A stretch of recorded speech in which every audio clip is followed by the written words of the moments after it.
Welcome to the Gray Area. The Gray Area Media.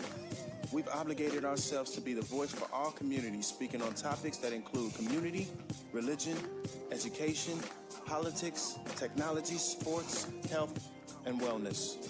The Gray Area Media is a platform created by longtime friends for the sole purpose of providing our communities with the ability to voice current, past, and modern-day issues. The Gray Area, in its naming significance, solely speaks to the area in which people shy away from speaking because of media-based constraints or contractual-based obligations. Well, I'm here to tell you, we don't do that here. So please, stay tuned in. We're going to go live in a few minutes. Don't forget, please add us as a friend on Facebook so that you can follow our live feed. And not only that, please add us on Twitter and Instagram at The Gray Area Media.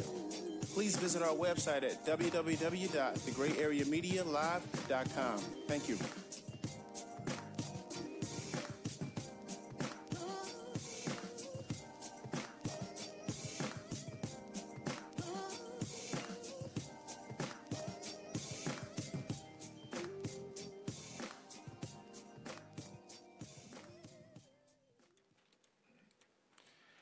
Hello, viewers. We are live right now. This is The Gray Area, and this is your boy, Ray E. This is your boy, P. Wills. And this is your girl, Ebony. Ebony in the building. EB.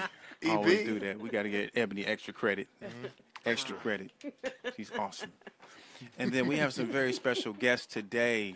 Dr. Tuesday Tate. How you doing? Yes. I'm well. How is everyone? Very good. You brought a Doing guest well. with you. You brought a guest with you today. I did. One of the authors of I Tasted My Tears today. Good Tanya. evening, everyone. Tanya Wow. Hill speaking. Tommy Hill. Tanya. Tanya Tommy Hill. Hill, man. Like Tommy Hill. I just wanted to see if she's paying attention. That's right. That's right. Yeah. We're the way to cover that. Right. Hey, that's what I do. That's what you do. Sunday, Monday, Tuesday, Wednesday, Thursday, Friday, Saturday, love. Oh, here y'all go. You don't know nothing about Oh, that. my goodness. Yes, I do. I know there's Tuesday in there, though. That is. That's a real deal. Dr. Tuesday Tate, you do a lot of great things. Praise God. Speaker, author, media host, entrepreneur. How do you do all this? How do you do it? Let's see. You go to bed at 10. You wake up at 3. I mean, do I need to take notes on how to do all that? Yeah, I pray a lot. I try to delegate when I have people on my team that's, can do those things. I've had a number of people kind of ebb and flow, kind of come in and out. And that's been okay, but it's honestly one of the things I've learned to do is when God says pick it up, you pick it up. When He says put it down, you put it down. Right. Sometimes we want to just keep doing it because we've done it. Yeah. How do you determine that, though? Honestly, I pray a lot, Okay. and sometimes when I just feel like it's for example, I did my first women's conference after 20 years in ministry. I did my first women's conference last year. I was excited. I was hyped. It was wonderful. Did you get to come? Okay, it was awesome. It really was. And that's the report of everyone else. So I'm thinking, this year, no. You ain't supposed to do it. And I have peace about it. That's Right. kind of how you That's know. important. Absolutely. That's an indicator. Absolutely. I have peace even though other people are peace feeling. saying, Okay. are you doing it? Are you doing it? And I'm like, I haven't heard the Lord tell me to do it. And that's how doing my first men's conference came about. Right. So that's what we'll be doing in March or May of next year. That's going to be awesome. It is. So tell us about Dr. Tuesday Tate. Let us find out who you are. Who am I? Who are I you? am the youngest of 6 from Benton Harbor, Michigan. So family, love my family. You will probably always see me doing something with my great nieces. I have not been fortunate enough to bring my own children into the world, so my nieces and nephews are my everything. They really are. Shout out to the family. Fam, right? My mom's my bestie. Love her. Just brought her back from the Bahamas. That was a wonderful experience. We literally got back the day right after the storm hit the next day. So Wow. yeah, so family, love God, like to laugh, like to have fun. My life is pretty heavy and busy, so I like to have people around me that For sure. can make me laugh, Yeah, right? that's important. Yeah. Laughter is So important. it Extremely is. important. Yeah, so I think even with titles and positions and all the things God has allowed me to do, I think I try to stay pretty grounded. Am I? Absolutely. Okay. Very real, Okay. authentic. Okay. Thank you, Tom. Wow. Not afraid to get dirty. So, yeah. Tanya, you over there co-signing. I appreciate just a it. little bit. I have a little history here. Okay, Yeah. please, Well, tell us yes. who Tanya Hill is. Tell you my history or our history? Both. Your history Both. and then y'all history. Okay, my history. Tanya Radford Hill, born and raised here in whole Indianapolis. government name. Yeah, the government There it name. is. And it's a reason for me sharing that name. Okay. Raised here in Indianapolis, Indiana. I come from a very large family. Love family functions and bringing people together, which is kind of what inspired me to do the things that I do, which is bringing large groups of people together to serve others. Inherited that from my grandparents, from my mother, and just been blessed to do it in some pretty significant areas, and that moved me into ministry and doing it within this Indianapolis area as well as internationally. I am married to Gregory Hill for 32 years. 32. Shout out to 32 years. Shout out to 30, Yes. 32 years. And people make it to 3.2 months. Yes. We're gonna talk about that 32 years in a minute. All right, let's do that. And I have 4 adult children and 8 grandchildren. Wow. I'm GG2. Oh. So what side of town are you from? I reign from the Northwest Pike Red Devils in the house. Okay. Ellie in that building. I don't want to say no names, but right now, though. okay. But yeah, some generations coming out of Pike. So shout out to all my Red Devil friends. There it is. Right. Shout out to Pike High School out there. Well, Ben Harbor. I'm not from Indy. That's all right. Dr. Tuesday Tate, what high school you from? Benton Harbor High School, the Benton home Harbor. of Sinbad, and Okay. yeah, Okay. that's where we come Okay, from. you just gonna mess all us up with your little Yeah. high school, huh? Sinbad. Sinbad. Yeah, it really is. Well, home of me. How about that? That's right. We That's got right. some local celebs out of Pike. Tony Lamont, for one. Call them out then, I won't have to you? do that. It's all good. We're so glad to have y'all here today. This show, not only going to talk about your book and a lot of the great things that you do, but we want to talk about building leaders and speakers. Absolutely. We need that more now than ever. Yeah. Our problem is, as a culture and as a community, is a lot of people don't know how to speak out there. You know what I'm saying? Not saying that we should speak a certain way or mimic a certain people, but when you live in a capitalist country, you got to know how to elevate and talk to certain people so that you can get your point across. That's Right. unfortunate, but that's what you got to do, to make a profit in America. You got to be able to translate what you're trying to do. Absolutely. And so Makes that sense also with so what that you're you can, saying. so that you can cross over to other crowds. Yeah, you never know when you'll be brought to the table. So Right. you want to always be prepared. Right. So tell us why you're focused on speaking and leadership.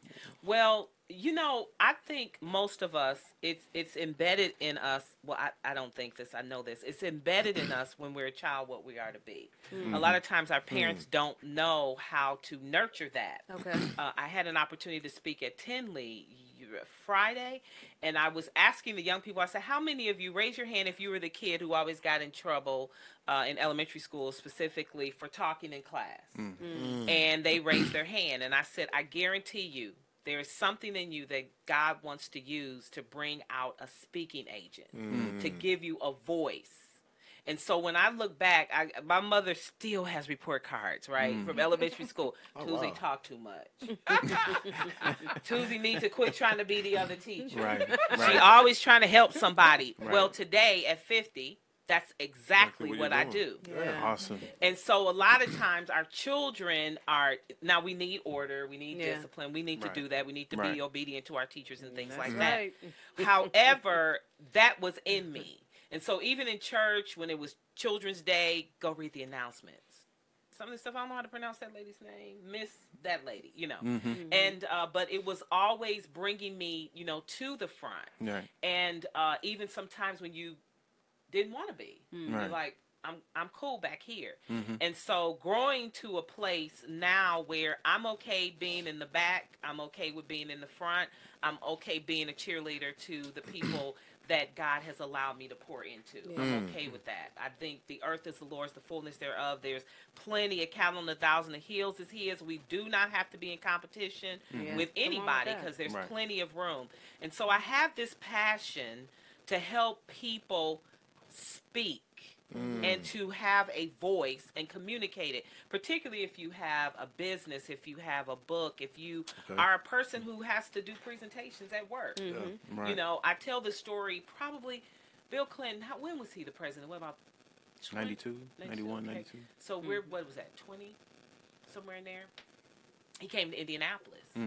And I sat at the table with him. It was a very long table. He wouldn't remember me today. But you never know the table that God is going to place you at. So you want to be prepared. You want to know how to conjugate a verb. Right. Okay? Right. And so to have a message, even just being in a room and knowing how to network and being comfortable with that. If you're the only black person, if you're the only woman, you know, how do I move in this room and still be confident and comfortable? Because if all I have is one message, if all I have is my elevator speech, how do I get it out and start a dialogue that you become interesting to somebody that they want to hear more of what you have to say? It's interesting you said, like, you know, conjugate a verb. Can we call out some of the stuff that black folks say that they ain't supposed to be saying? Give us one. Ambulance. Ambulance. Skating. Ambulance. What else we got? Now laters. Fixing to. Now laters. Now laters. Yeah. Pacific. Pacific. Oh, That's Pacific. me. I'm Right. They trying to say specific. Yes. Pacific. Mouth. Mouth. Mouth with It's an F. it's the TH, it's the ING. Yes. Yeah. Viewers, help us out. What you doing? What's Just some of start putting them? in the comment section a lot of the things that people say that they shouldn't be Yeah, saying. Yeah, please put that in there. You Please. is. You You is. is. Mm-hmm. Barrett. Y'all be. Barrett. Iron, not iron. Iron. Yeah, what iron that? Yes. So what iron that, dog? Feel me? Yeah, what is this Dog, one? The baby, Feel me, dog. man? Stop it. What is that one, the kids, they put an A at the end of everything right now? You just- tripping, Oh a- yeah, it's everything a- is Yeah. yeah. It's an, Stop, It's no, just stop. Right. You stop. You stop. But yeah, what are some of the methods that you help people with? for sure. Okay, so this is our first training of Okay. speakers. Again, as I share with you guys, the vision of having what people call a bureau, a speaker's bureau, which that concept, unfortunately, the word is used incorrectly, but in having a speaker's bureau has been like a 20-year vision, if not more. Okay. To have somewhere where people who have a desire to speak, they have a message, they have a specific targeted message, like if it's child abuse. If someone wants someone to come and speak on child abuse, you are on our website and they will click on it and they will find you and you have a message. Okay. And so some of the things we will be training on at the training on October 13th through the 15th, it is 2.5 days. Okay. But we're trying to put a lot into that to get you ready. So one of the topics I talk about a lot is going from the pulpit to the platform. Because a lot of times as ministers, and I'm a minister, a preacher, I'm more of a teacher, but I'm just saying, people who are preachers, they think that it's a natural transition to be a speaker, and it's not. Right. Your Two totally different jobs, things. two totally different things. Explain that. Preachers are sent to exhort. They are sent to proclaim the word, to draw people to Jesus Christ. That's what you're there for. Okay. When you are speaking, you are typically there as a client to someone who wants you to deliver a particular message, and typically it has nothing to do with Jesus. Now, because Jesus is in me, when I hit the platform, matter of fact, when I hit the room, not just the platform, you will know that. Now, there is a way to speak and to give a message. Let's say I'm doing a message on purpose. So we want you to come and talk about purpose. You're the vision coach. Come and talk to us about purpose. Come and talk to us about vision. I may say in my message, we perish for lack of vision. Now, we know that's a scripture, Right. but I don't say the word of the Lord says. So Okay. there's a way to do it. Right. Preaching and anything dealing with the word of God is about spiritual inspiration. It's about drawing us spiritually to God. It's an awakening. When you are speaking, you are typically motivating. Someone might be inspired. And they're inspired because God is in you. Okay. Right? Right. But typically they're motivated. And motivation is for a moment. Okay. Okay. So that's why they can be motivated and they taking all these notes and they get home and they like, yeah, I'm gonna do this, I'm gonna do that, and in a week they stop doing it. Right. And they gotta go to the next conference. The person that comes to mind is Joel Osteen when you say the speaker versus the preacher. Yeah, he's definitely but he's talking about Jesus. Right. He's talking about, now sometimes he might not sing him, but he's talking about Jesus, right? And so he is trying to draw people to a closer relationship to Christ now, or to Christ, period. I would say that Joel Osteen is a teacher. He's a teacher of God's word. I am not a preacher. People say I preach. I don't. But anyway, I know that I am a teacher. I stand flat-footed and I teach the word. When you leave me, you are going to have principles to apply to your life. Right? So you can't get out there. And Daniel came down and and y'all ain't listening to me. No. That feel good gospel. You can't get out there and speak like that. Look at these contestants. Miss Black will wear this That's pageant. not knocking preachers. I mean, that's what you're saying is that there's a lane for that. Yeah, You and can't cross that over into speaking. Platform speaking. Platform speaking. Yes. Okay. Yes. Because that's a pulpit, and we talking about the platform. Right. And many people, I mean, I one of the prime ones who used to do all that was T.D. Jakes. T.D. Jakes just stand now and teach, honey. Yeah, he don't even break a sweat. Right. He don't even break a sweat no more. Y'all know how he used to sweat? Oh, yeah. Right. Hey, Yeah. he was sweating like Pat Ewing in the fourth quarter, boy. He had all that sweat on him. Man. And you know what? He has a great message now. Yeah. You know what I'm saying? And always did, in my opinion. For sure. He's just changed his approach. Right. And one of the things he said was, if I continue to preach the way that I used to, I'll be dead. Because that takes a lot out of you. Takes a lot. Well, so which one of these, like, so you have, and people are good in their own right. You know, you may not be a platform speaker. You might just be a church speaker, you know. But that doesn't mean you can't do both, but you have to understand how to cross over and do and understand what do you have to understand also what is your gift and talent versus because some, like you said, some people from what I've actually experienced may be a great teacher but not a good preacher. Right. And it just doesn't. But some people seem to believe that they can do all of them, all the above, or one, and not recognize. Well, maybe you should probably do the teaching part. And okay, so when you start talking about gifts and talents and skills, gifts, I believe, because that's what the Bible says, they come from God. They're spiritually, they come from God. Depending on whose class you take, there's 19 spiritual gifts. There's people, it just depends. So when you talk about a talent is something that you naturally do. Like you can sing. You had no training. Right. And you can sing. Right. A skill is something you're taught. Okay. And so, and all of them can be improved upon, right? Right. So when we're in the church, I think it's important that people take a spiritual gifts assessment. As a certified life coach, I do not only personality assessments with people. I include, if we're in the church or you are a Christian, I include your spiritual gifts so that you know what they are and you can start using them. So when I found out that I had a spiritual gift called administration, which is leadership, it made sense. I'm like, oh, this was always there. Right.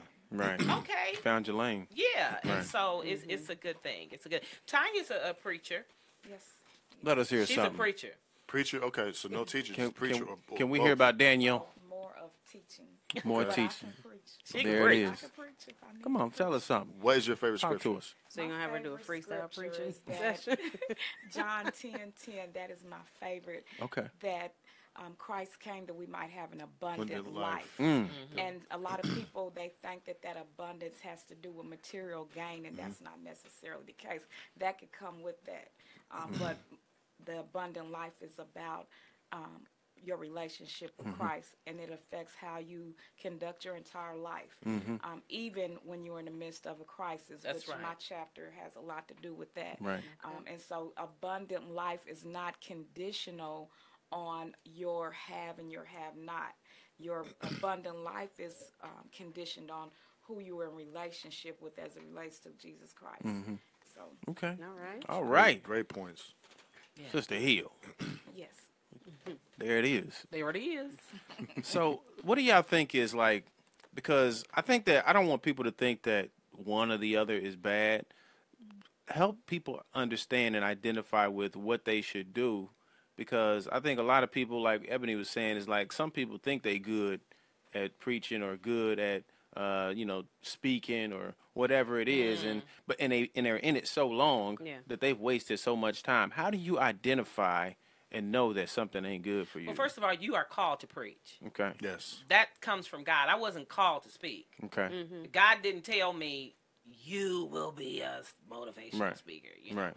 But I was called to preach. I was called to minister the gospel. And that's preaching is ministering the gospel. The life, death, burial, resurrection of Jesus Christ, the coming back soon of him for those who believe. That is what our message should be when we're preaching. And certainly I would welcome you. She's in school now. I did mine a minute ago, but but you're called to preach. You're called to minister. Now the word minister itself means to serve, and we're all supposed to. We're all ministers in our own way, serving. Right. But when you are called to preach, your assignment is the gospel of Jesus Christ. You are telling somebody about the love of Jesus, that he died for you. If it was just you, he would have went to the cross, took every stripe, took the piercing, took the beating, took the crown just for you, because God so loved the world that he gave Jesus, and Jesus came for you. Now, you being a motivational speaker, a public speaker,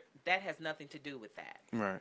You may be a recipient of that blessing, who happens to be a public speaker or a motivational speaker. And but if that's I might add, when you are preaching, you might not, when somebody is giving you a word, you may not always feel good when the sermon is over. That's a good point. Motivational speakers, it's just that. If you might feel good, but sometimes preaching might step on some toes. That's right. Because it is also to correct the behavior. Absolutely. Right. You know, and so it's a difference, and it also has to.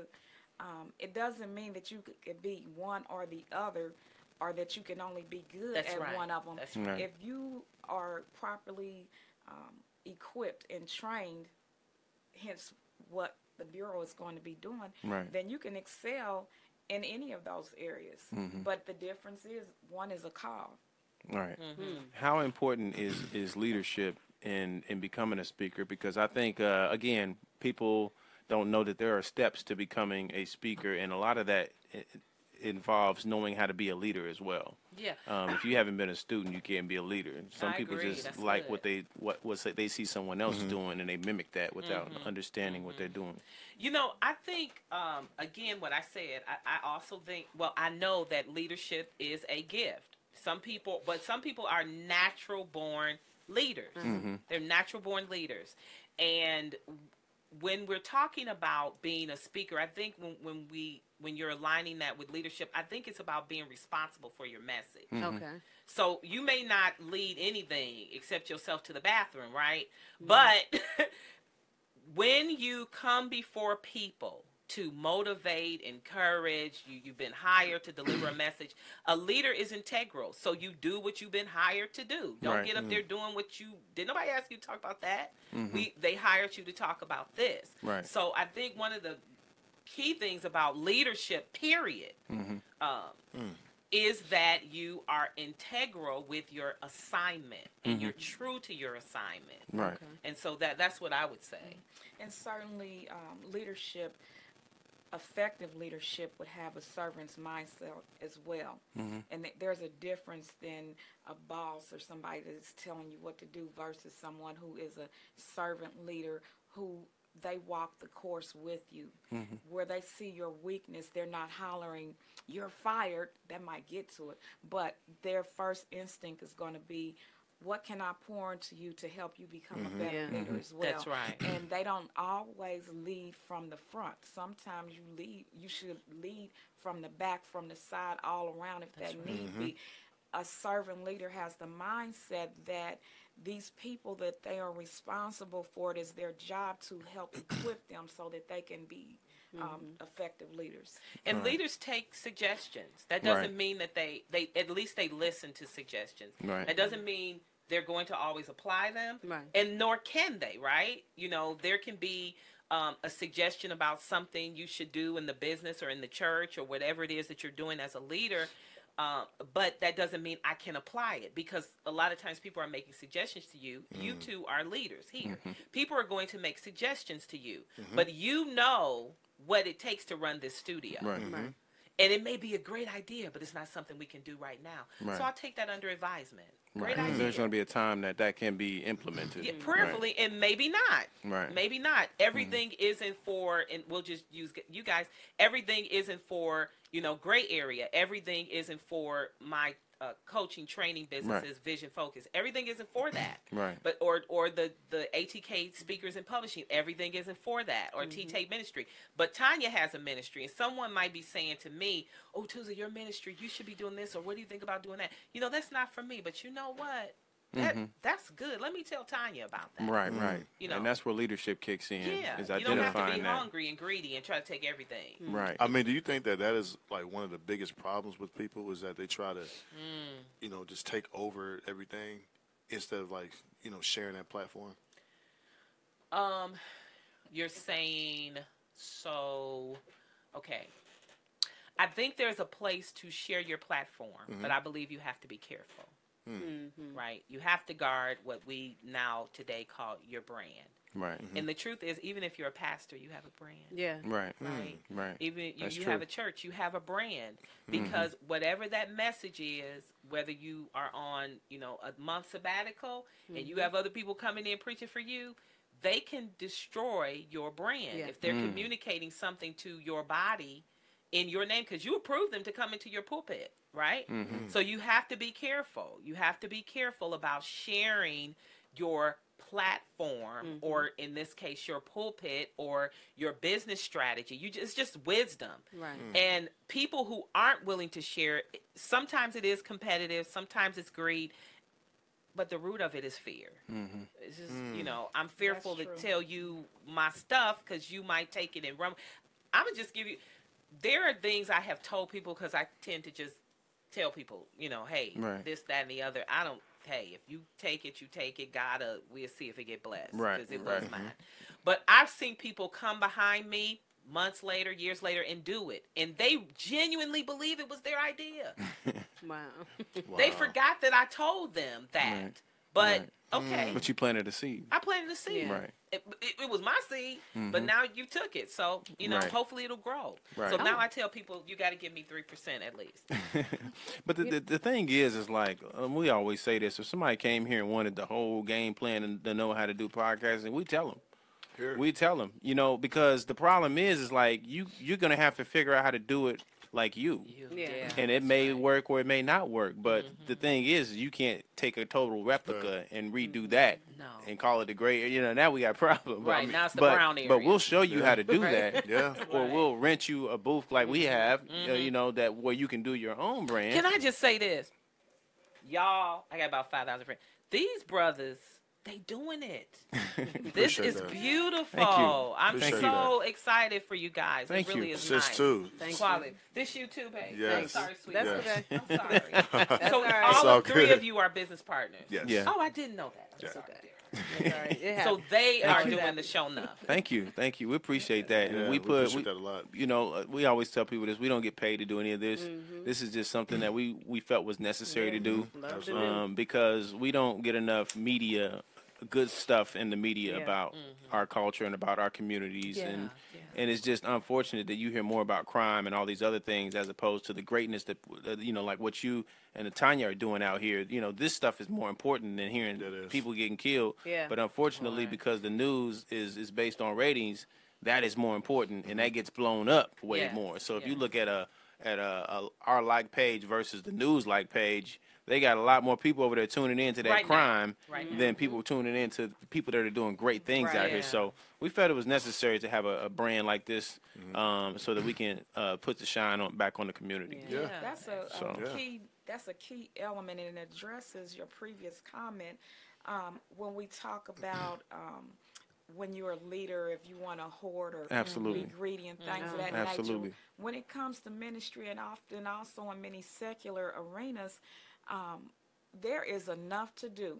Absolutely. There is For everybody. there's enough lives to say, and there's enough ministry to do for everybody to get their foot in the game.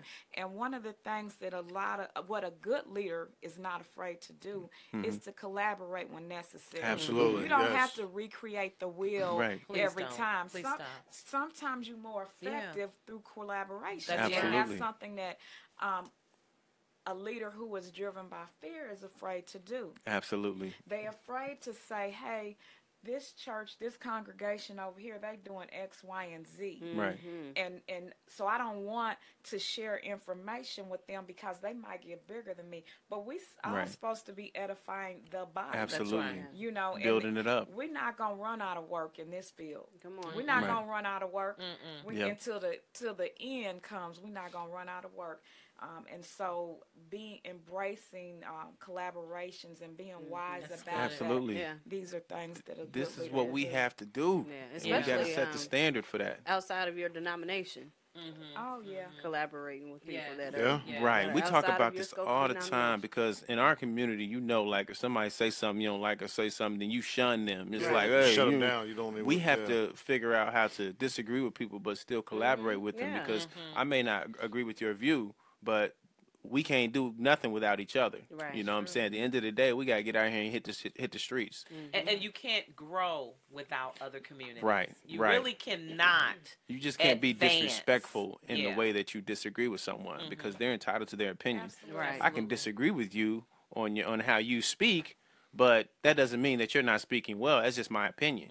Right. So that's my opinion. So I can't get mad if you disagree with my opinion. You know what I'm saying? Right. Like a problem is like we live in a time where people are offended by the smallest things. Yes. And it's gotten so bad that anything that happens on anything is such a sensitive stuff. Like there's this whole big thing about male fragility now. And I don't fully understand everything that's going on around it, but it seems like these topics just get out of hand at some point. Male what? Male fragility.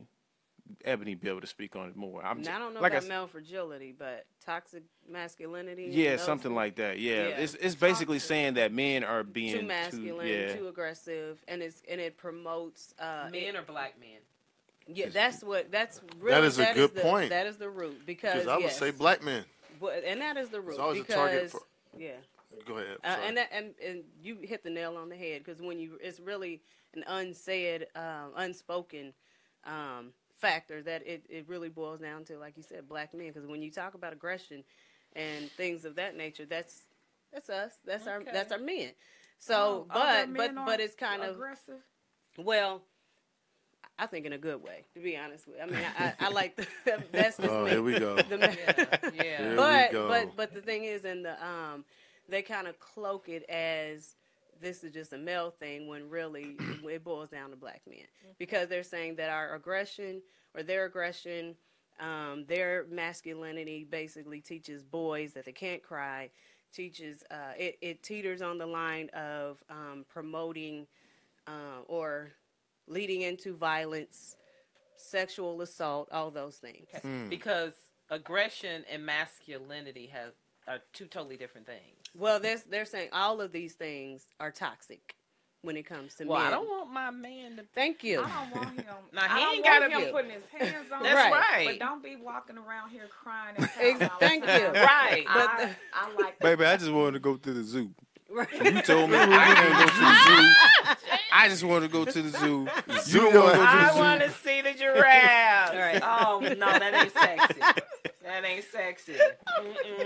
So y'all want a DMX type guy, but not a Ralph Tresvant? Is that what y'all saying? See, isn't this like a? I'm gonna tell you what kind of man I want and what kind of man I got. The one that has the 3 P's. He is capable to be the priest of his home, the provider of his home, and the protector. Not meaning protector in that he's gonna beat up everybody that come my way, if he had but that he's gonna put me in a safe position. 32 years. Safe position, spiritually, emotionally, and physically, which excludes putting his hands on me. Right. Right. Because if somebody loves you, that's not something that's optional. That's not love, and I think a lot of people who are emotionally immature are confused about these things. Right. I have 3 daughters, and I am concerned. I'm concerned with some of the things that I see. Yeah. as far as what is acceptable behavior. But a lot of it goes back to what's being poured in. And we've talked before going on there about many organizations who are pouring into our young men. Yes. Absolutely. And I applaud those. Yeah. My oldest daughter is a teacher at Ben Davis High School and is grieved often about the status of the young male students there and what is being taught to them. Yes. You know, but that's I feel like we're playing ping pong with our youth emotions. Absolutely. Like they don't have a certain way to feel because they turn on the TV and music videos and all this stuff, and they see guys with dresses on, and then heels. Right, and then they see all these different things going on about their race. And I mean, I think like our kids are going through the worst right now in regards to emotion and times, and a lot of them are resilient and understand what's happening, so they don't let it affect them. But it's not until they get older, which when they really start seeing a lot of the things, and hopefully we've helped seize a lot of that stuff by bringing awareness to it. So. You know, but right now is such a fragile time, you know, with kids who are born in a technology world where they don't have any emotion initially. And then, you know, you start playing with their feelings and now they're really emotional. So I think that we have to, You know, the question I heard, it was actually LL Cool J was talking about just the impact of how we raise our children. And a thought came to me because someone had called in when I was on another talk show, and they said, well, all kids are being fed, you know, if they are into anything that is urban, you know, they're getting the same kind of music. They could be white. They're still listening to it, right? But the difference is their white counterparts are going back to a house that they probably have the room by themselves. They have, you know, 3 square meals. They may or may not have both parents. But our kids are going back often to neighborhoods that really are represented in the songs that they're hearing. So they don't have a different exposure. So it impacts them differently. They literally become a part of what they're hearing and what they're listening to. Which is why a majority of concerts contain a lot of Caucasian people because they like know the music. they want to go there to get that hood, to get that, you know, that rah, you know, and then go back home. We see it every day. So why we want to go to the concert and see or hear that, you know?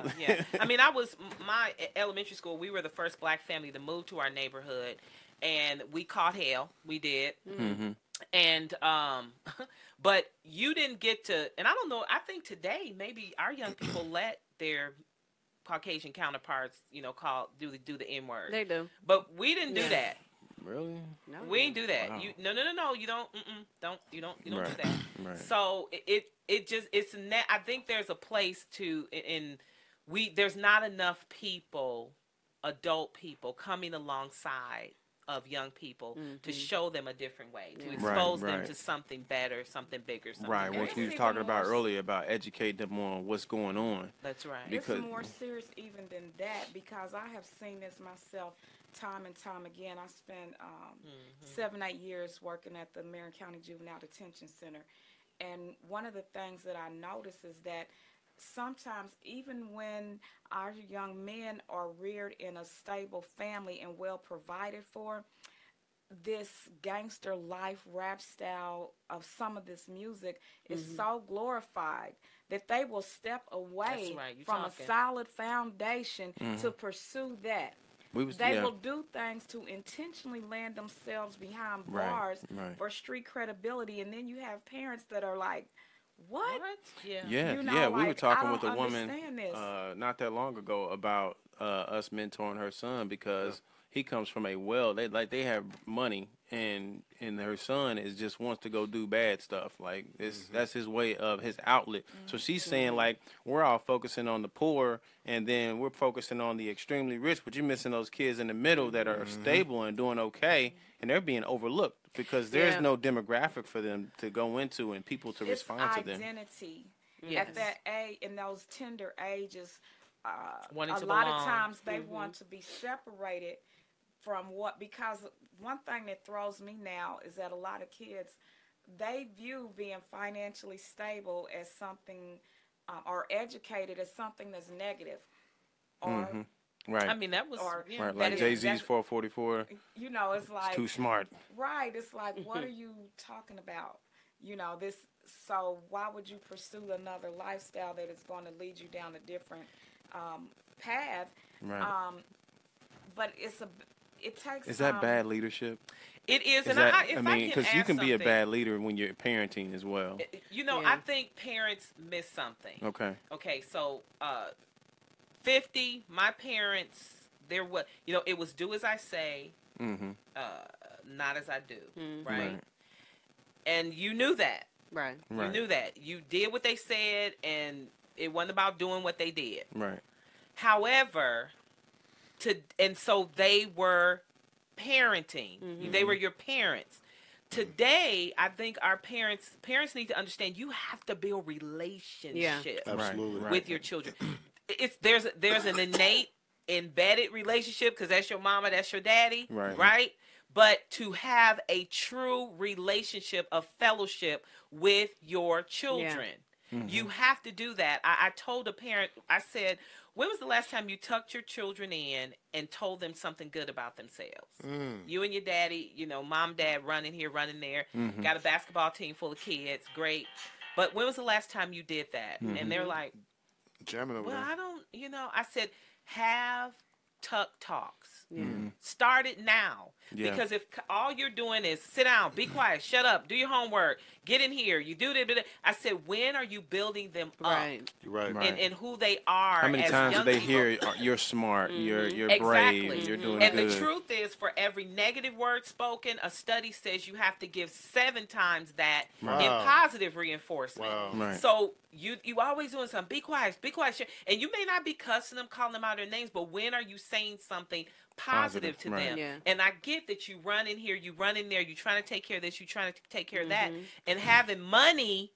If you're not spending time with your kids, you're not talking to them. I was Right. going to say that. Right. That doesn't matter. You got on the sweetest tennis shoes and nice outfit. Your hair done better than mine, sweetie. Your nails are always done, but you don't even know what a minor is. Come on. You don't know what it means to be a minority. Right. You know what I'm saying? It's just basic things. You Yeah. don't know how to say thank you. Right. A lot of parents teeter-totter on the friend and parent slope. Yeah. And some are too much of a friend. And then when something happens, it's awkward to correct that behavior. So, you know, and to me that's a form of leadership as well. Absolutely. Is being able to not only discipline your kid, but know when to be friendly, but not too so friendly that they think that y'all cool. That's right. Yeah, I That's mean- right. Some of them are old enough to be Stable their yourself. friends. I You have to be worked as stable. I was the director of parent education and family services a number of years ago, and one of the things that we taught the parents, and this is going to be this will be true forever. Okay. It goes hand in hand with what you said. The number one form of discipline is praise. Because that is what creates character and causes somebody Say to it want again. to The Praise number in one what way? form of discipline is praise. In what way? Yes. Please break that down, please. just like what she was saying, if you hear more negative than you hear positive, Oh, okay. then a lot of times what that does to that person's character, it removes their desire to even want to do right.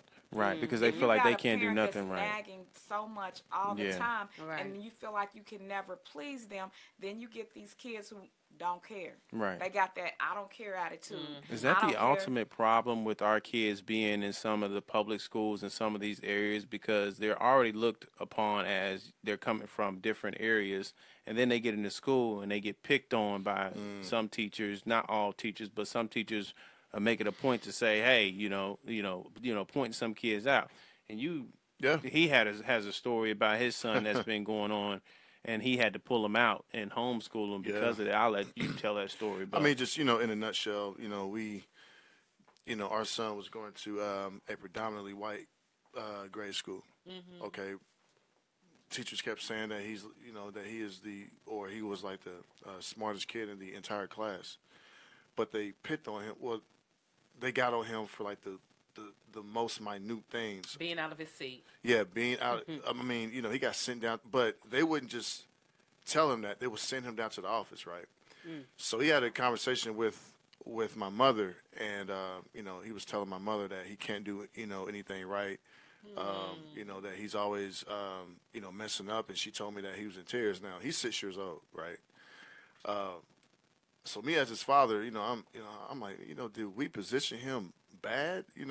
And just because we know that a lot of teachers don't understand black boys. That's right. So their way of dealing with that is to just send them off, because they don't, understand how they learn and their energy and things like that. But what broke the camel's back for me was when she had called me and said, "Hey, I just talked to his art teacher, and they have to line up, I guess, by the chairs." Well, our son jumped to his chair, and she claimed that he would have hurt himself or someone. So they sent him down to the office. I said, "You know what? You wanted to, homeschool him. Let's try it." And it's been about 3 weeks now, and he loves it. So he's in that, and we got him in Taekwondo too. So he loves both. And I mean, the stress level is way low now because I don't have to worry, every day how is he doing in school. I mean, he's learning way more at home, and it's way more stable. Yeah. You hit on some key things there. So one of the things with and this of course is we're hearing just your side of the story, because I have been in the education field and I've seen an array of things going on.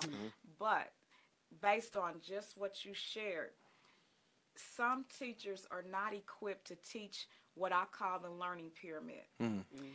They have a standard format of teaching that everybody does not necessarily fit into. Right. Yeah. And we know that for retention and as well as behavior, because it affects your behavior. If you're not attentive, you may not be behaving the way they expect you to behave. And so we know that the smallest percentage of students, young and old, only retain 10% of what they are taught if it's taught through lecture only. And so then when you go down the next level on the pyramid, the reading piece, then you want to go down even further, writing and hands-on, and then the point, discussion, hands-on. And then when you the largest part is where you teach someone something and then they are required to teach someone else. Right. And so this takes skill in creating a proper lesson plan. And some teachers have not developed to the stage where they're able to entertain all learning styles. Right. And so an adult who is not engaged may nod off. Okay. But a child who's not engaged, they might be all over the room. They're gonna jump a you're chair. you are not entertaining their learning style. And so that has to do with the skill of the teacher.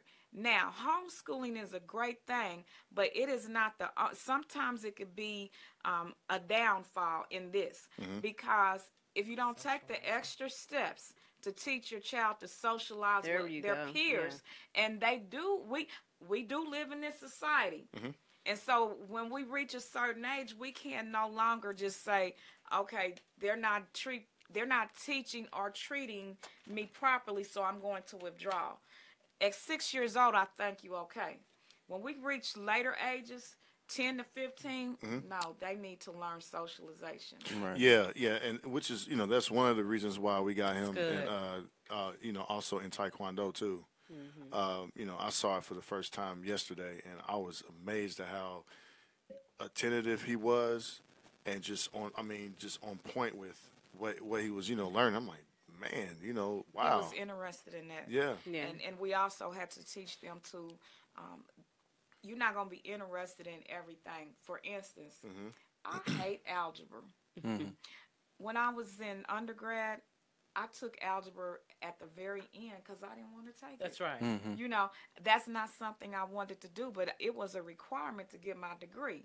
So at some point in time, I had to overcome that and go on and take this algebra, and the teacher sounded like Charlie Brown talking to me.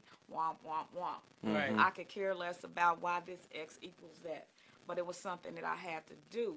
And it came at a time when I was open, mature enough, and receptive to that. If one of the things I would say about with young people, I've been in and out of schools working with young people, from juvenile center to cell block 2 over there in Washington, the women's prison where they had a teenage ward, for teenage girls, Girl Scouts, you name it. I've been privileged to do it. But one of the things is I'm working with several of the schools now, training their teachers on behavioral analysis. So understanding personality types, DISC, D-I-S-C. So if the teacher understands personalities, they will understand that your son, so who we call the class clown, really has a personality type. They have a behavior. And that, so how do I use that behavior for the best ability for that child in my classroom? And it becomes a great classroom management tool. So if you are the class clown, which is an I, then that I literally told the teacher, I said, let him do a joke once a week, every Friday. Give him, every Friday you come to me and you do a joke. You tell me what it is, and I'll make sure I approve it, and then I'll let you give it to the class. His whole behavior turned around. Because I know I have to perform Monday through Thursday and do what I'm supposed to do, because I want to make everybody laugh for show on Friday. So you have to do that. That D personality who's going to get it done, let them be the one to take the attendance. Always. Just let them take attendance because they want to tell everybody what to do. Let them be the assistant teacher in the class. So it's really helping them to understand, and I know they got all of these I steps and everybody else step that they have to do, but if you really want classroom management and you want that child in your class. The truth is, your child probably could have taught that teacher something. If she would have did what she was supposed to do instead of sending. Because I'm in the schools and I sub a lot, they'll call me, Miss Tate, can you take this class? Like, I need one more thing to do. But my kids know, in every middle school in Pike, I don't put kids out. I don't put you out. Why not? Because you're going to stay here and do what I said. You're going to do what you're supposed to do. You're here to learn. Learning sitting in the office. Yeah, well, we're not going to do that. And I am the sub that calls home. Come in, call your mama. Come in. Wait, no. Okay, then you're going to do what you subs don't call people's mama. Yes, I do. Yeah, absolutely. And there's something about them hearing, this is Dr. Tate. It's something about when parents hear that and they're like, wait a minute now, who is this calling? And I let them, I love you. I don't have to sub. I have a book. I'm getting out another book. I do this. I do that. This is not what I have to do for $80. Right. You hear me? Yeah. I'm here with my 5-inch heels on. But you're doing it for a much bigger purpose. And they know that. And that's what I tell them. So to every school, the principals will be like, these kids love you. Well, that's great. But they know I'm not going to play with them. And I genuinely am here because I care about them. If you get put out of my class, let me tell you, last year, I've been subbing off and on for about 15 years. Last year was the first time I had to write an S1. I didn't even know how to fill it out. I'm like, no, what I put right here? What's the S1? In school suspension. Oh, yeah. And I was like, what am I supposed to do with this? And I'm like, how do I fill this out? They were laughing. They was like, Miss Tate. I'm like, I don't know how to fill this out. So, because I don't put kids out of class. If I put you out of class, you have done something. I have probably like a fight or something. Or well, in this particular not time, because you jumped. Yeah, not because you jumped over a chair. You know, I was the you know how everybody want to beat. I'm like, keep beating, keep beating. You gonna beat all through lunch. They kept beating.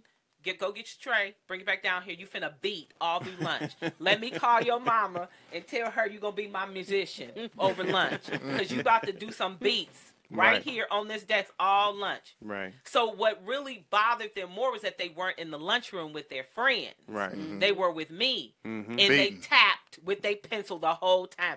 Bite your burger, chew, drink your stuff, and get back to tipping and tapping since you want to disturb my class. You know what's? I'm sorry. Go ahead. Who's going? I was just saying, little drumline kid. I'm like, get in the band. I ain't got to be quiet in my class. We're here to learn. Robert, one of our viewers had a question. Yeah. I think let me see. You got it. What do you think of the value of play in the formation of leadership skills? Play? What do you think of the value of play? I don't know what Robert, can you clarify that for us, please? Yeah, give us some more details, Rob. Yeah, and while he's doing that, you know what? I had a conversation with Sis like last week. You know, about, and it's kind of weird how we, talked about, the preacher and the teacher. Yeah. Because, I told her, because, she's a teacher. So Great. if you are a Warren teacher, Township. you tell by the green and white. Right. There you go. Press that. But if you consider yourself a teacher, to me that means that you are skilled in identifying personalities. So there's certain ways and methods that you have to use in order to reach a student. The same, applies to being a preacher. There's a certain way that you preach that word. That's a good. But it good might point. not reach the, you might say it in a certain way, but you probably got to say it in a different way to reach this, this person here. So Preaching in a white church, preaching in a black church. well, yeah, it's different. yeah, Or just just in like general. Do you change your preaching in those No, I I environments? don't. nah, but Because the truth is, they want to hear us. oh yeah, because it's more boisterous, like there's more passion behind Yeah, it. they do. But it just And pisses it's me. God. I mean, it's Oh, Jesus yeah. is the word. Oh yeah, but it just pisses me off when these these so-called teachers, man, like their first objective is to say, okay, I don't like this kid, and then it becomes more personal, so they don't even want to deal with the kids, so they just send them off. And sometimes it's not that they don't like them. It's back to what Tanya said. They don't know how to relate. That's Yeah. why we have these So classes why be a teacher called, then? These classes when called people- cultural competency. Cultural awareness, cultural respect. They don't know how. I think there are genuine teachers who genuinely are there doing what they believe. I have heard teachers say, I did a training at Tinley with all of their administrators and will be working with their teachers. And they said, they know I'm called to do this. Just like I said, I'm called to preach. I know I'm called to do this. And we know Tinley's all black. But, well, mostly actually because it was a Caucasian girl the other day when I was there speaking. But there are genuinely these young people coming out of Butler and coming out of college, and they genuinely have this passion to teach. They just don't know how yet. Right. The thing is that your passion in a career field can come from different That's right. perspectives. So not every teacher, when they are a kid and they're dreaming, I can't wait to teach. Got you. Their vision That's of good. the way they're going to teach and who they're going to teach may be very different than the reality of that. What they When they get in that classroom. You might find a teacher who is like the Welcome Back Carter vision. That's all he's thinking about. He's going to get the hood rats, the roughnecks, and he has a way of working with them, and that's what he thrives on, and he can't wait to get that. But somebody else who also wants to teach, when they dream of teaching, they dream of teaching to somebody who their home is all in order, they're well supported, they are financially secure, they could call their mother, and everything is totally different. For instance, I had, you heard me give out my Pike High School thing, and I know it's changed, but I'm a class of 85. So when my children were going through school, if it was parent-teacher night, if you was late, you didn't have nowhere to park. You was walking a long way, and because the parents were involved. I don't know if that's still the case. Right. That was the case when I was bringing my children there. Now, at the same time, my first job out of college, I'm not even going to name the district. Okay. But if you didn't have giveaways and a full meal, you wasn't going to have more than 3 or 4 parents to show up. Wow. And that was such a shock for me. I'm like, somebody that you pushed out that you want to have a good, productive life, and you're not here for this. And a school that is 500 students, and you got 3 or 4, 5, maybe 6 parents show up per class. Wow. And Yeah, that's not. that's just You see that all the time. Yeah, Now you do. and they actually say nowadays you don't even need food. There's no point in having food because they can buy their own. Right. You But know, is the we have problem- EBT and everything else. I don't need your food to Right. bribe me anymore. Is the problem more of the demanding capitalistic country that we live in, where parents have to work more, or I do have a It's- lot I of think students it's a that lot work of who have things. parents that I think work it's a during combination of those things. hours. But lack of parenting skills. Yeah. I think it's like lack of children had children. I think there's a lot of things that that is a part of the challenge of where our young people are today. If in that 15 minutes, in that 50 minutes that I'm in a class, and those young people may see me once a month, if that, or I may not be back at that school, or not in that hallway or whatever. If I can say something, I tell them all the time, you got to be pretty and smart. You got to be handsome and smart. You don't get to just be cute. You don't get to just be handsome. You got to be smart too. Yeah. So either act like you are while I'm here, at least in this class, you know. So I think that's important. And it's this thing about, I have a natural connection to young people. I always have. Now, little people, like elementary school, that's not my area, but I know that. Right. And I think we teachers You've been able to define that based on your personality. That's not, the pulling on me and my nose running and she hit me. I just can't do all that. I need to be able to tell you, you raggedy, sit down. Out of order. Triple O, out of order. Sit down. Right. Absolutely. So I can't do that with they start crying. Oh God, So, but I think teachers need to recognize, okay, this is not my gift. I'm called to teach. Gifted to teach. But this ain't my area. I need to go back to the third grade. Right. Or maybe it's the high schoolers because they're on their way out. They're a little more mature. Because that middle school age, they no joke. Any profession is responsible to equip themselves to do the job. And so if you get in there doing the job and then you discover that I'm lacking in this or that area, then you gotta get your skills on. You that's skills what on teacher or development change. is for. Yeah. If you take it seriously, teacher development is you for. need Right. And there's classes and stuff that they can take for that. And well, courses. if you're in a good district, they'll offer that training, and you always have training.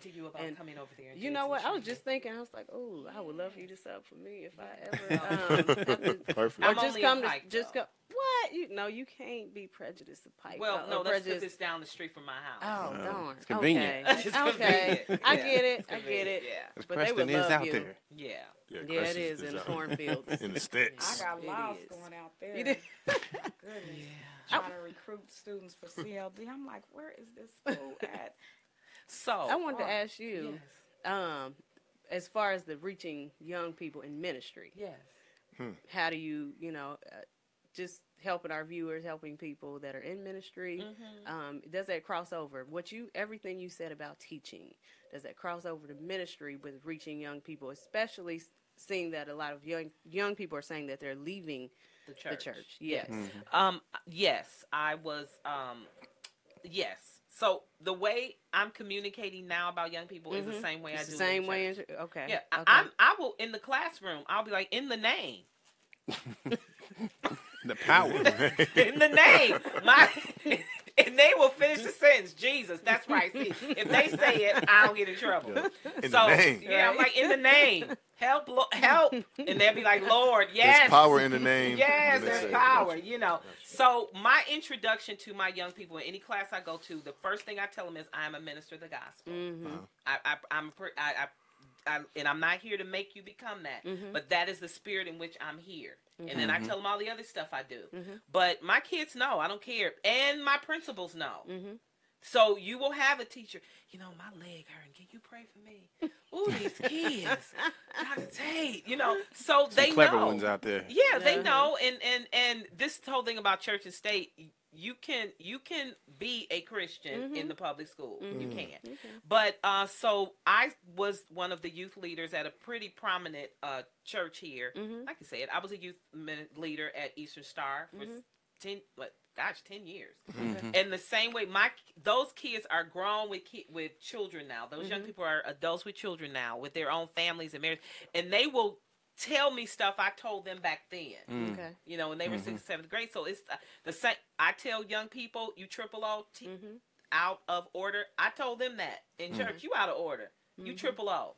Go sit down. Triple O. Yeah.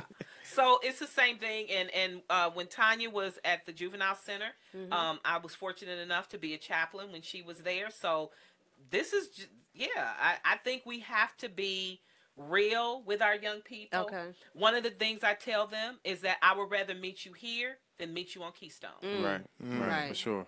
And there was a young boy in class today. He said, "What's on?" He moved here from Michigan. He was asking kids, "What's on Keystone?" They was like, "The juvenile center." I'm like, "Yeah," and I will meet you over there in them ugly light blue gray things that have property of, you know. Ain't that crazy? I said, but let me tell you, if you are doing the right thing, Miss Tate will stand up for you. I go to the principal and say they didn't do that. Right. But if you wrong, if you lie, you got one time to lie. And this is the other thing. The same way I am with my nieces and nephews is the way I am. Period. If I told my nieces and nephews, Auntie would prefer that you wait till you're married. I told my nephews the same thing. They didn't do, but amen. But I'm just saying, it's the same thing. Amen. In the name.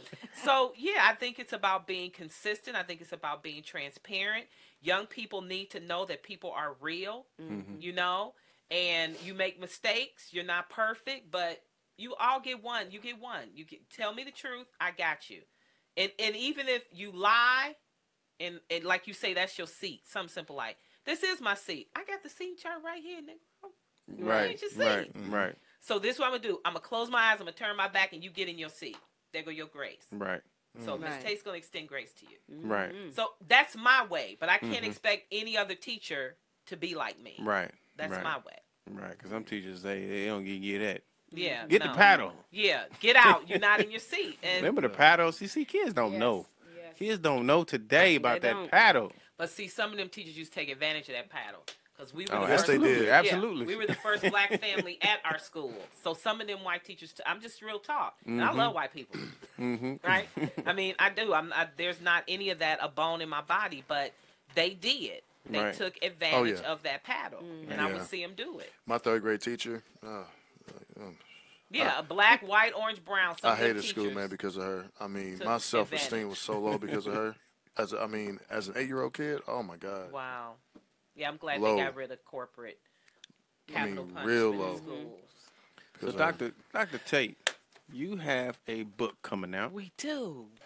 I tasted my tears today. Yes.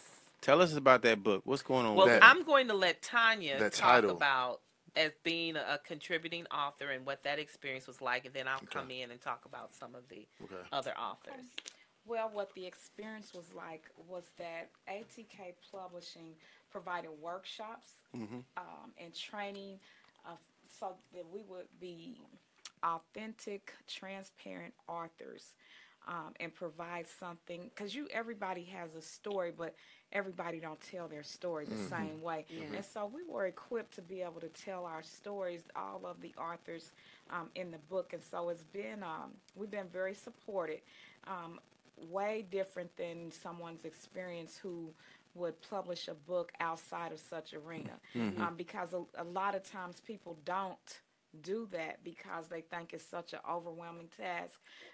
But we had guidance and instruction along the way. It made the process much more easy. Much more easy. Did we want to? You guys work with a specific company? Me. Oh, okay. Oh, nice. Yeah. Okay. Wow. So it's my company, ATK Speakers ATK. and Publishing Firm. Gotcha. So the publishing side is again where we will publish books, contributing authors, groups of people coming together to write a book about a specific topic, and then as well as independent authors. This title came out of a ministry moment. Where I had to taste my tears because I was mad that God made me give a very substantial check to the kingdom. I'm just telling the truth. And I was like, God, why are you going to make me do this? I mean, it was the first time I had gone away and preached and got a pretty substantial check, right? And I'm like, yes, it's happening. Yes, they put me on the plane. They put me in a 5-star hotel. God, the devil beat me up on that assignment. It was powerful, the move of God at the conference. And so this check, I'm like, yes. Got to church on Sunday, give it to the kingdom.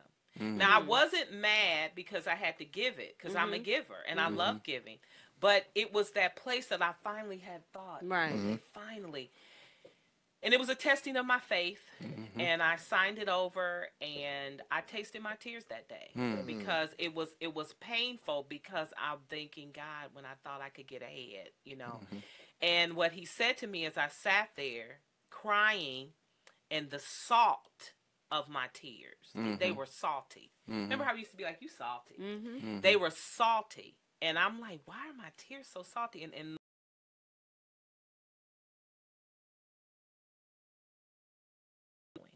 so when I did the research, I found out that the more emotion that's attached to your tears, the more salty they are. You, and I'll paraphrase, but I think it says, we are the salt of the earth. Yeah. We are. And so, and so that's the flavor. And because a third of our body is salt, right? So if you are angry, if you're hurt, if you're disappointed, those types of tears, emotions release more salt in our tears. But you are happy at your wedding, the birth of a child.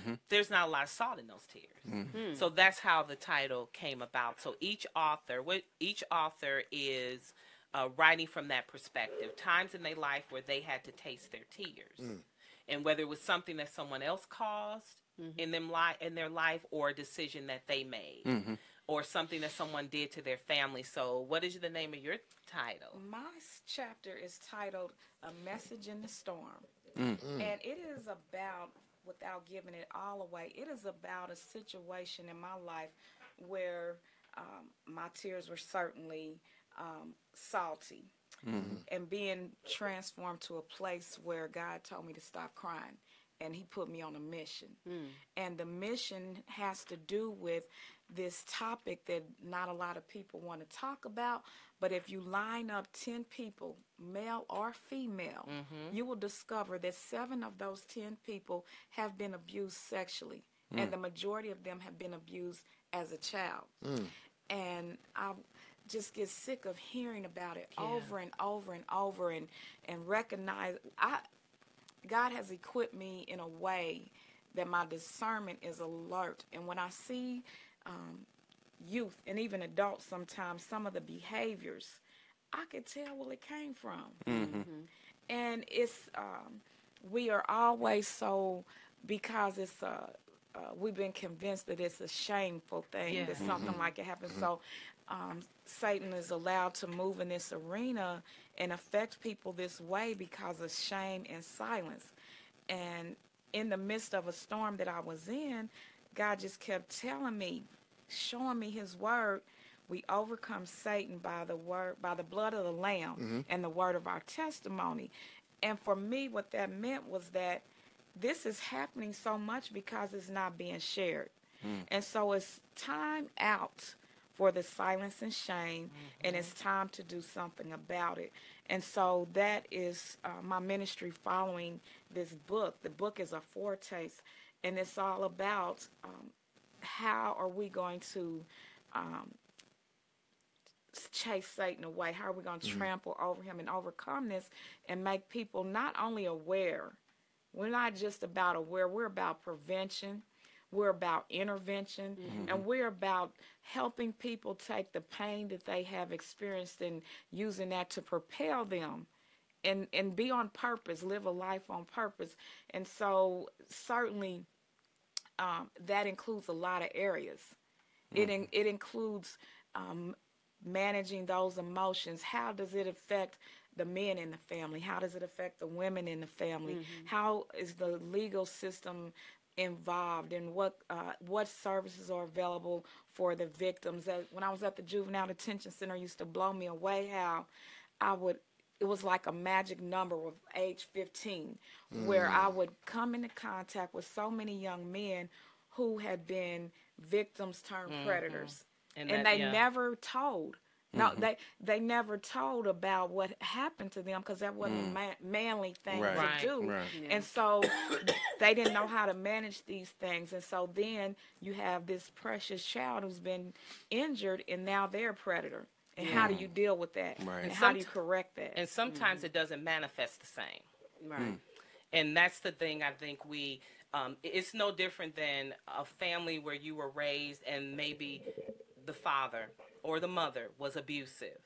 Well, that child may not physically, and they could physically abuse the person they're with, but they may act out. So I'm not going to beat my woman. I'm not going to do that, but I will be a repetitive cheater. Mm-hmm. So your abuse becomes emotional. Mm-hmm. So no, I'm not. I never put my hand on her, but you psychologically, emotionally, you have affected her. I just want to read one of the lines in Tanya's book. It says, "Sitting in the bathroom with tears streaming down my face, and the test results." This is Karen Morton. And the test results in my hand. I asked God, how, why now? I declared, I can't tell my family this. I can't. And then I said, God help me. Walking to my room, I cried, more tears, and I knew I had to do something about this. Wow. So there's Karen Moore, and her chapter is called When I Woke Up. Some of you might know Sharon Moore, Bunny Moore. She's a singer here. She's in the book. We have a 14-year-old that's one of our... No, she's 18 now. She's 18 now. And she's a teen, and her story is about an uninvited visitor from just taking an antibiotic. What's the name of the disease? I don't know, but it almost killed her. It killed her. It almost killed her. For 11 days, she was in ICU. Wow. And so we have a story about the loss of a mother and just how they overcame that, the tears from losing your parent, you know. So we have wonderful stories from wonderful authors. We have a gentleman in the book. His chapter is called Letter to the Brethren, the Tears of the Brethren, and just why men are told they can't cry. And so he talks about that. We need to hand that out. Yeah. And he and I kind of collaborated on that chapter. So we have different 13 authors telling their story. Caucasian, we have Asian, we have African American. So we have a diverse group of authors in different ages. Wow. So what is your goal with the book, and who's your target? I think that's interesting because as soon as you said that, this is what I heard. Anybody who's ever cried. So anyone who's ever had to taste their tears. That's everyone. That's everyone. Right. And a lot of times our tears are because just that we're like, whether you believe in God or not, you're saying, why is this happening to me? Why me? And you have to deal with that. There are people that are mad at God. Right. You're mad at him because you feel like he did something, which he ain't got to do none of that. That's not his work. But we're mad at him. Right. Or they are mad at themselves. They haven't forgiven themselves. And so I think several of the authors said writing it started them on their own personal healing. Right. One of the authors said to me there's a couple of stories. One, I found they discovered how they weren't promoting the book. And they realized they didn't really want people to know their story. I'm like, well, sweetie, if you don't sell it, it's 12 other people that's selling the book, right? So somebody's going to, and the reason the enemy is messing with you is because your story is going to help somebody. And so even in training authors and equipping them through the workshop, we're not trying to make you write like someone else. Okay. In speakers training, we're not trying to make you speak like someone else. Our objective is for you to create your own voice and tell your own story. Right. And so ultimately, I want the authors, those who like Tanya and Karen and Blanche, there's a few people who know that their story is going to be used. Right. So let's train you to tell your story, to speak. Right. So when you start getting asked, you can legitimately say, I can ask for this amount to tell my story because I'm comfortable with telling my story. Right. You And can't ask for that amount and not be comfortable And not be telling the comfortable story. and not really know how to start being concise in telling it. Right. Like sometimes I'm not a naturally funny person. Comedians are great at that. Yeah. They know how to do that. Yeah, but I'm not a naturally funny person. I don't think. Yes, you are. But people tell me when I speak, I say things that are funny. Right. But I know that God allows me to do that because a lot of times the things that I say can be heavy. And so he does that. But so again, there are 13 authors.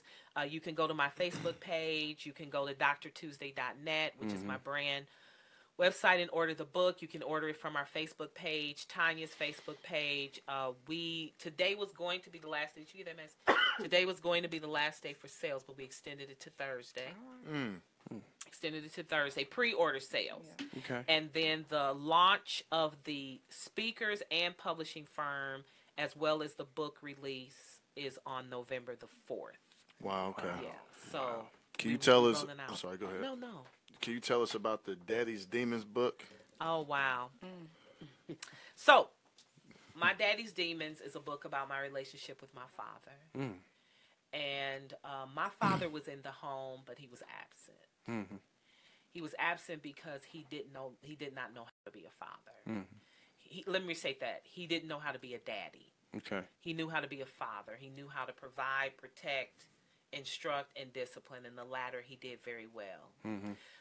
But unfortunately, my father did not. He knew how to protect us from the world, but he didn't necessarily know how to protect, I'll say, me from him. Wow, okay. And so I faced his demons.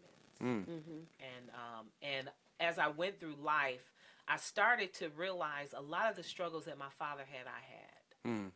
And I don't speak about whether my brothers and my sisters were, but I know a lot of the things he struggled with, I struggled with. And several years ago, about 10 years ago, in prayer, when I went on a sabbatical for 30 days. I stayed at a convent, and God just started dealing with me about this relationship with my father. And I went away because I really was starting to examine myself. I was in ministry, but I really was like, why do I do the things that I do? And I really wanted to get an understanding from God, so I locked myself away for 30 days, stayed to this convent, and God started showing me all of these things about my father and how they aligned with my life. But God said, you would be the generation curse breaker. You are going to break this. And so, so as we journey through life, that's what the book is about. It's about me encountering my father's demons. And I believe it's a book that is going, when I finish it, and it'll be finished before the men's conference. All right. That book birthed the ministry of something called the Father Lost Forum. And the Father Lost Forum is a forum that I have done over the years where I bring men together in a setting to talk about their father issues. And I bring women in another setting to talk about their father issues. Right. The men is powerful. The men just being able to address and realize him, you can be absent, but still you can be present and be absent because you're not engaged. Right. And so from that process, the book birthed that, and now it's time for me to do a Fathers Found conference because y'all not gonna be lost no more. Right. So that's Appreciate what we'll that. be doing. Amen. In the spring. So that's My Daddy's Demons. It's about my relationship with my father. So I believe it's going to be a blessing, just as I tasted my tears. The next collaboration I believe will be a book about people who have suffered the loss of a loved one. Because I've encountered a lot of friends here in the last year or so who have lost specifically their mom, and just how they're managing that. I don't think it's something you ever get over. You manage it. Right. And so the title of that book is The Morning After. So what was it like to wake up without that? Your husband, your child, your parent in your life. That's going to be powerful. Yeah. So they'll be able to tell their stories. And so ultimately I believe ATK stands for Advance the Kingdom. And so I believe that ATK Publishing is a publishing company that's about helping people find healing. Yeah. Wow. And That's find victory. big. Yeah. That's big. I think that's my assignment. Absolutely. Appreciate you, You man. do an amazing job. I was telling you earlier, Definitely. like I was just looking at your website and looking at all the things that you do, and it's just crazy, like that you have time to do all that, but you have done a lot, Yeah. and you have a lot of experience, and you just compiled all that and put it in there and say, hey, let me tell you how to do this now.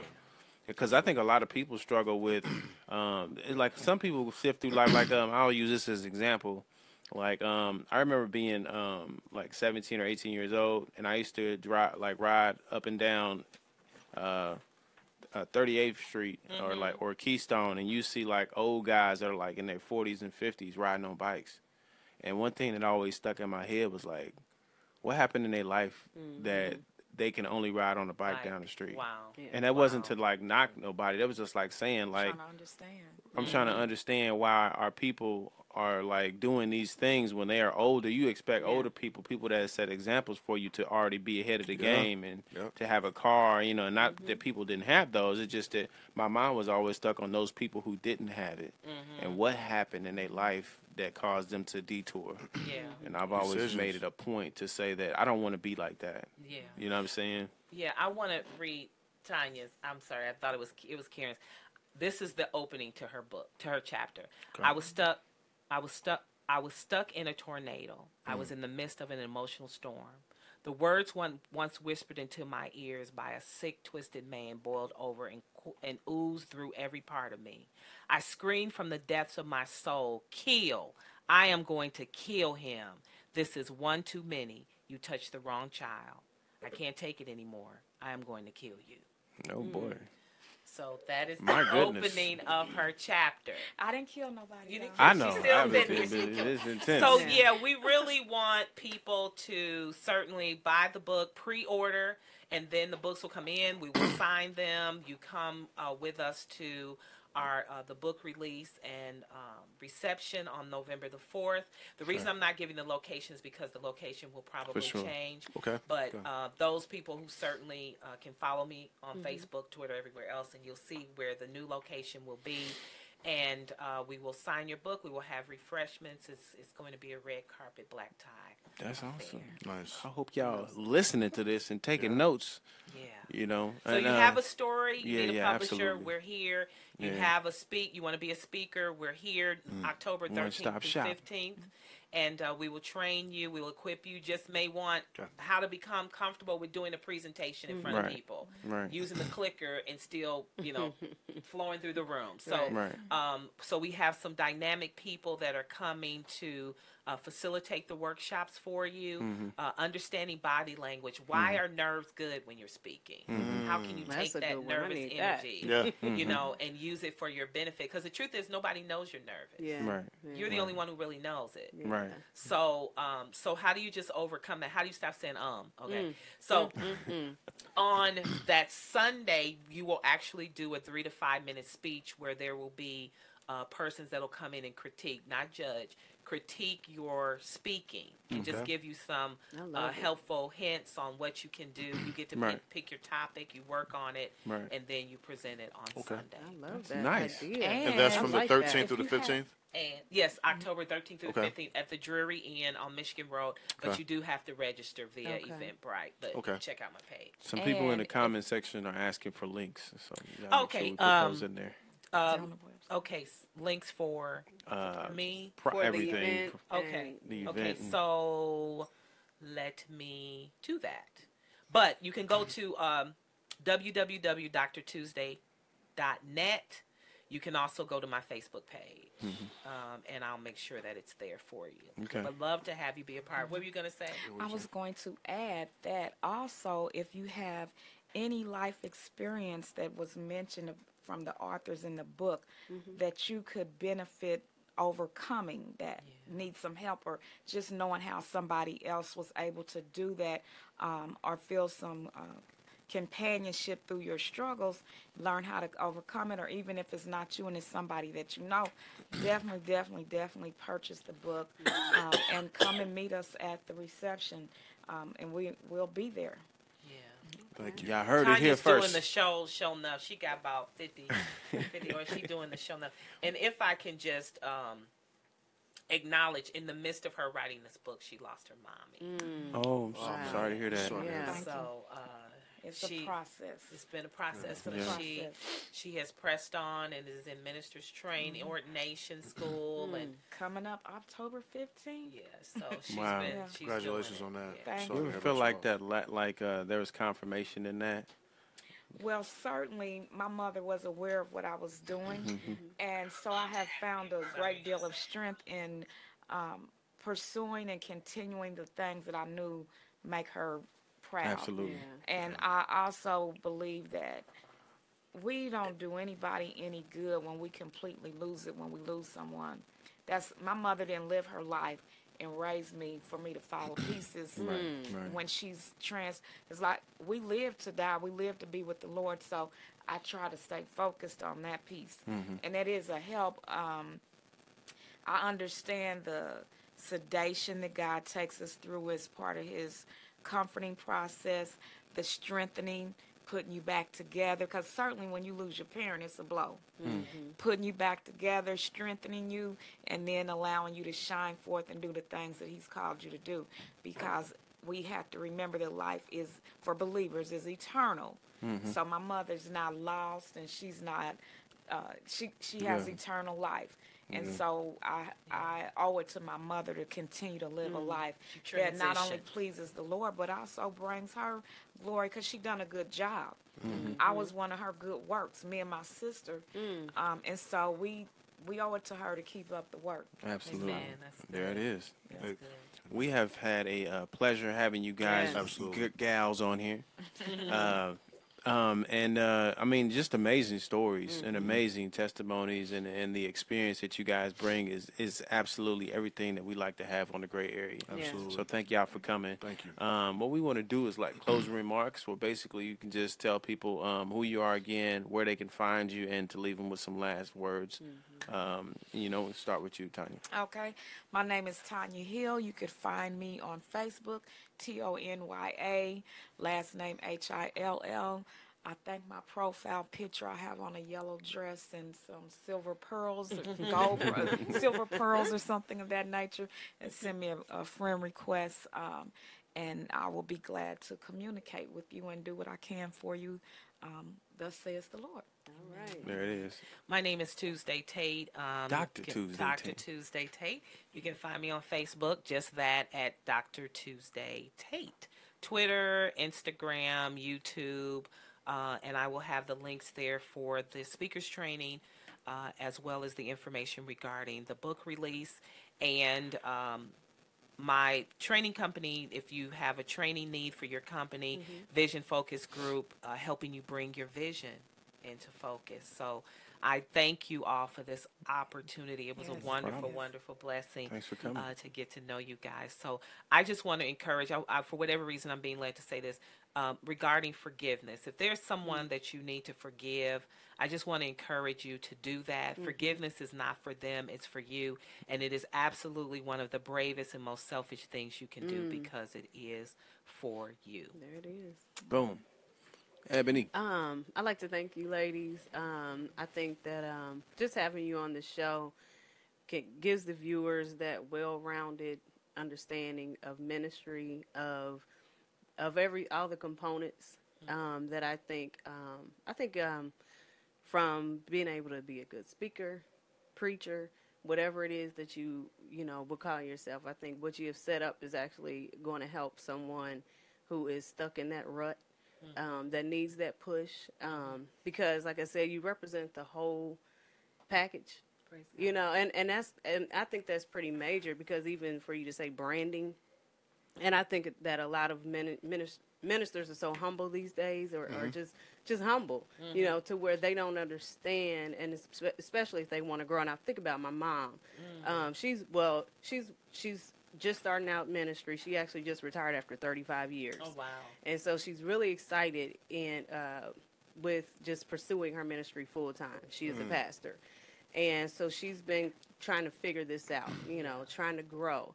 And so, I'm going to go home and tell her, you need to tune into the Gray Area, because Dr. Tate has some word for you, from everything from branding. And it's something that I think nowadays in this 21st century is so important for ministries and speakers, to understand all these different dynamics too. It's just more than just going before an audience and just telling a story or giving some knowledge. There's so many components that, I'm grateful that you've offered to help. I've coached, and I won't say trained, but I've definitely coached women in ministry, because it's different. That too. Yeah, some people find that they really didn't want to be a speaker after they find out what it takes. Yeah, they really didn't want to be a preacher or a pastor. Yeah. Right. Yeah. It's more to it than the look. And I tell people all the time, I'm not called to be a pastor. I'm not. I'm very clear about the position I'm supposed to hold in the kingdom. But coaching, mentoring women in ministry, is something I used to do a lot of. Yeah. Wow. Yeah. Okay. Well, I appreciate you. Amen. Yeah. Thank you. P. Wills. I appreciate y'all for coming. Thank you. All the wisdom and all the love and, just the whole positive vibe. Shout out to all the viewers that tuned in tonight. I hope y'all take this food home and eat it. But yeah, I actually just have a request. I mean, could one of y'all pray for us? Absolutely. You, me. Okay. All right. Amen. Father God, we just come in the name of Jesus. God, I lift up this team of the gray area, God. We thank you, Lord, for what you're going to do. We thank you, God, that what is kept secret from those who are not believers, you said you reveal to those who are children of the Most High God. So, Father, there is no gray area in you with them. So, God, I thank you that you make your path clear for each of them, God, individually and collectively, God. Bless their families, God. Bless if they're married. Bless their marriages. Bless their children. Bless their finances, God. Bless this business, God. Father, I thank you for the day that they will outgrow this space, though beautiful space it is, excellence, professionalism. God, I thank you for the day, Lord, that people will come saying, how can I be a part of this? So, Lord, I thank you for this example of excellence. We, God, know that there is a prince of the air, God, but this group has taken back the airways, God, for your glory and for what is positive. So, Lord God, we thank you for that. And we trust you. Yes. We thank you for the listeners. We ask that you grow it by leaps and bounds, 40, 60, and 100-fold, God. Father, we thank you, Lord, for the favor that is resting upon these young people's lives, Lord. And we trust you for what you're going to do with them. God, we thank you for divine connections that shall be made in their lives. And we ask, God, that you keep them. Yes, Lord. Keep them and let them be led and guided by you. As they ask God, download the answer. In Jesus' name we pray. Amen. Amen. Wow. Amen. You know what? We're going to close on that note because that was just a powerful, powerful, powerful prayer. Thank you. Amen. Thank y'all for coming. Appreciate that. Thank the viewers for tuning in, and we will see y'all Thursday. Peace out. Peace. Welcome to the Gray Area. The Gray Area Media. We've obligated ourselves to be the voice for all communities, speaking on topics that include community, religion, education, politics, technology, sports, health, and wellness. The Gray Area Media is a platform created by longtime friends for the sole purpose of providing our communities with the ability to voice current, past, and modern-day issues. The Gray Area, in its naming significance, solely speaks to the area in which people shy away from speaking because of media-based constraints or contractual-based obligations. Well, I'm here to tell you, we don't do that here. So please, stay tuned in. We're going to go live in a few minutes. Don't forget, please add us as a friend on Facebook so that you can follow our live feed. And not only that, please add us on Twitter and Instagram at The Gray Area Media. Please visit our website at www.thegrayareamedialive.com. Thank you.